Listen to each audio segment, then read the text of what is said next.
अपनी बढ़ती उम्र और स्वास्थ्य को देखते हुए अमेरिका के राष्ट्रपति जो बाइडेन आगामी राष्ट्रपति चुनाव से पीछे हट गए हैं।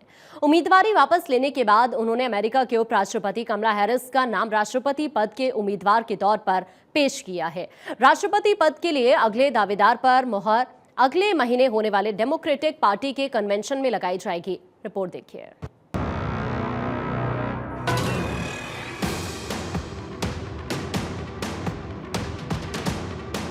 अमेरिका में 5 नवंबर को राष्ट्रपति चुनाव होने वाले हैं, लेकिन चुनाव से महज 4 महीने पहले ही अमेरिका के वर्तमान राष्ट्रपति जो बाइडेन रेस से बाहर हो गए हैं। अमेरिकी राष्ट्रपति जो बाइडेन ने सभी को चौंकाते हुए राष्ट्रपति चुनाव की रेस से हटने का ऐलान कर दिया है।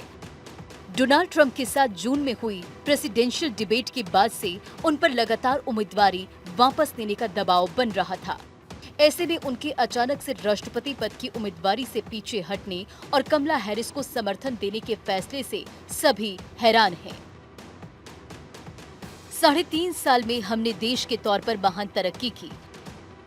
आज अमेरिका दुनिया की सबसे मजबूत अर्थव्यवस्था, अमेरिकियों के स्वास्थ्य के लिए अफोर्डेबल हेल्थ केयर लाए, पिछले 30 साल में पहली बार गन सेफ्टी लॉ पास किया, अमेरिका आर्थिक मंदी से बाहर निकला, अमेरिका और भारत के संबंधों में मजबूती आई, बाइडेन कार्यकाल में कोविड महामारी से उभरा अमेरिका, बाइडेन के दौर में अमेरिका के विदेश नीति ज्यादा प्रभावी, चीन को रोकने के लिए भी उठाए गए कदम, हमने दुनिया भर में अपने सहयोगियों को मजबूत किया, प्रेसिडेंट के रूप में देश की सेवा करना बड़ा सम्मान, टीम की एक्स्ट्रा ऑर्डिनरी पार्टनर कमला हैरिस को भी धन्यवाद।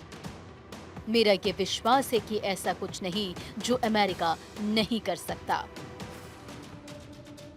बाइडेन ने ऐलान कर देश की उपराष्ट्रपति कमला हैरिस को डेमोक्रेटिक पार्टी की तरफ से राष्ट्रपति पद की उम्मीदवारी के लिए समर्थन किया है।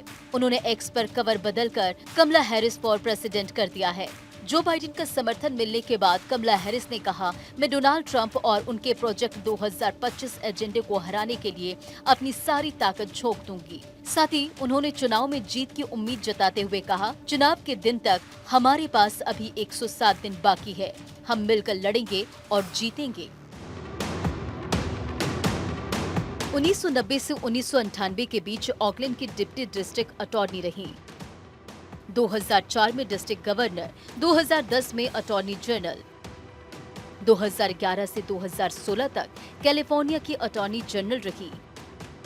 2016 में पहली भारतीय अमेरिकी जो सीनेटर बनी। 2017 से 2021 तक कैलिफोर्निया की जूनियर यूनाइटेड स्टेट्स सीनेटर रही। 2021 जनवरी में अमेरिका की उपराष्ट्रपति बनी। दरअसल अमेरिका में 28 जून को हुई प्रेसिडेंशियल डिबेट के बाद बाइडेन की डेमोक्रेटिक पार्टी के नेता यह मांग कर रहे थे कि वे राष्ट्रपति पद के लिए उम्मीदवारी छोड़ दें।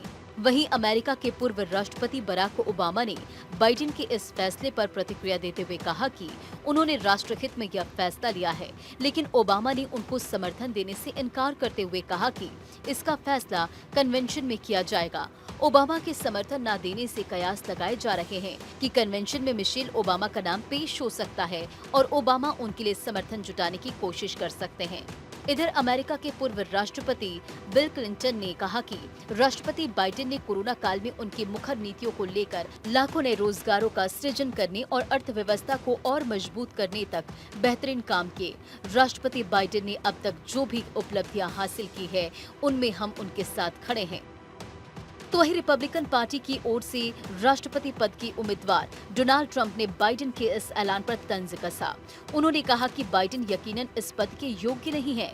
ट्रंप ने पोस्ट कर बाइडेन को अमेरिकी इतिहास में अब तक का सबसे खराब राष्ट्रपति बताते हुए कहा कि बाइडेन के आसपास के लोगों, यहाँ तक कि उनके डॉक्टर और मीडिया को भी पता था कि वह यानी कि बाइडेन राष्ट्रपति चुनाव लड़ने के योग्य नहीं है।